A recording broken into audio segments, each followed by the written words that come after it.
गर्मियों की छुट्टियों में 15 दिन के लिए मायके जाने के लिए पत्नी ज्योति और दोनों बच्चों को रेलवे स्टेशन छोड़ने गया तो मैडम जी ने सख्त हिदायत दी। माँ जी बाबूजी का ठीक से ध्यान रखना और समय समय पर उन्हें दवाई और खाना खाने को कहिएगा। हाँ हाँ ठीक है, जाओ तुम आराम से। 15 दिन क्या 1 महीने बाद आना। माँ बाबूजी और मैं मज़े से रहेंगे। और रही उनके ख्याल की बात, तो मैं भी आखिर बेटा हूँ उनका, मैं भी बड़ी अक्कड़ में कहा। ज्योति मुस्कुराते हुए ट्रेन में बैठ गई। कुछ देर में ही ट्रेन चल दी।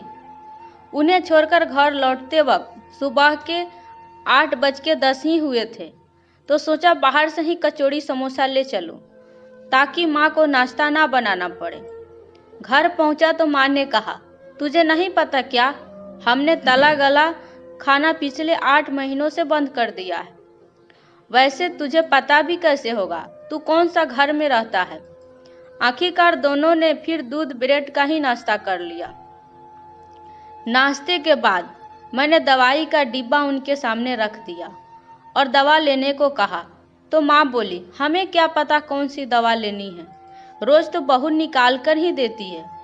मैं ज्योति को फ़ोन लगाकर दवाई पूछी और उन्हें निकाल कर खिलाई।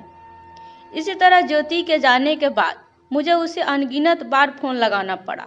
कौन सी चीज़ कहाँ रखी है, माँ बाबूजी को क्या पसंद है क्या नहीं, कब कौन सी दवाई लेनी है। रोज़ माँ बाबूजी को बहू बच्चों से दिन में 2 या 3 बार बात करवाना। गिन गिन कर दिन काटे जा रहे थे। दोनों सच कहूँ तो माँ बाबूजी के चेहरे मुरझा गए थे, जैसे उनके बुढ़ापे की लाठी किसी ने छीन ली हो। बात बात पर झुंझलाना और चिढ़ापन बढ़ गया था उनका। मैं खुद अपने आप को बेबस महसूस करने लगा। मुझसे उन दोनों का अकेलापन देखा नहीं जा रहा था। आखिरकार अपनी सारी अक्कड़ और एक बेटा होने के अहम को ताक पर रखकर 1 सप्ताह बाद ही ज्योति को फ़ोन करके बुलाना पड़ा।